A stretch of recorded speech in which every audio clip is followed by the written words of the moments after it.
ప్రపంచ పర్యావరణ దినోత్సవం సందర్భంగా స్థానిక ఆదిత్య డిగ్రీ కళాశాలలు ఎన్ఎస్ఎస్ యూత్ రెడ్ క్రాస్ వాలంటీర్లు ఆదిత్య మహిళా డిగ్రీ కళాశాల నుండి ఆర్టీసీ కాంప్లెక్స్ మీదుగా ర్యాలీ నిర్వహించారు. Director SP Gangireddy, principals CH Lakshmi, Saroja, SKN Rahman ర్యాలీని ప్రారంభించారు. అనంతరం ఆదిత్య డిగ్రీ కళాశాలలో ప్రపంచ పర్యావరణ దినోత్సవం సందర్భంగా జరిగిన సమావేశంలో డైరెక్టర్ ఎస్పీ గంగిరెడ్డి మాట్లాడుతూ ఆదిత్య డిగ్రీ కళాశాల ప్రతివారం మొక్కలు నాటుతూ స్వచ్ఛ భారత్ నిర్వహిస్తుందని, ప్లాస్టిక్ వ్యర్థ పదార్థాలు తొలగించుతుందని, ఎన్నో వేల మొక్కలు తాము నాటామని, పర్యావరణంతో పాటు అనేక సేవా కార్యక్రమాలు, సాంస్కృతిక కార్యక్రమాలు చేపట్టడంలో తమ అధినేత Nallamilli Sesha Reddy NSS programme officer అని, తాను కూడా ఎన్ఎస్ఎస్ ప్రోగ్రామ్ ఆఫీసర్గా, ఎన్ఎస్ఎస్ వాలంటీర్గా చేశానని చెప్పారు. ప్రిన్సిపల్ సిహెచ్ లక్ష్మీ సరోజా మాట్లాడుతూ ప్రతి విద్యార్థి తమ పుట్టినరోజుకు ఒక మొక్క నాటాలని, ఆదిత్య విద్యార్థులను సర్వతోముఖాభివృద్ధి దిశగా తీర్చిదిద్దుతున్నామని చెప్పారు. ఓం శాంతి నుంచి బ్రహ్మకుమారిలు Parvati, Bhavani, NSS program officers doctor GVS Nageswararao, doctor BHV Ramadevi, Maturi Siddhartha, animation principal Chandrasekhar, management principal Sriram, Ramakrishna తదితరులు పాల్గొన్నారు. అనంతరం విద్యార్థులకు బహుమతి ప్రదానం జరిగింది.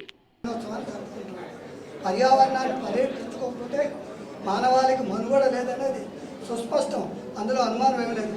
ఇవాళ మనమే మన చేతల ద్వారా, మన చర్యల ద్వారా పర్యావరణాన్ని కలుషితం చేస్తున్నాం. చెట్లు నరికేస్తున్నాం, చెట్లు నాటుతున్నాం, వనాలు నాశనం చేస్తున్నాం, కొత్త వనాలు సృష్టించడం లేదు, నీటిని వృధాగా వాడుతున్నాం, విద్యుత్తుని అధికంగా వాడుతున్నాం. ఇవన్నీ కూడా పర్యావరణానికి హాని కలిగించేవి. అలాగే ముఖ్యంగా మన క్యారీ బ్యాగ్స్, వీటిని బాగా ఎక్కువగా వినియోగం చేస్తున్నాం. మా చిన్నప్పుడు మాకు ఎప్పుడు కూడా చేతి సంచి ఇచ్చాము. నాకు ఒక ఐడెంటిటీ ఉండేది. ఎక్కడికైనా నేను నన్ను ఐడెంటిటీ చేయాలంటే నేను వేసుకునే సైకిల్కి కానీ మోటార్ సైకిల్కి కానీ చేతి సంచి ఉంటుంది. చూడండి, అది ఉంటే చాలు గంగిరెడ్డి ఉన్నట్టు. అలాగా అది వాడాలి.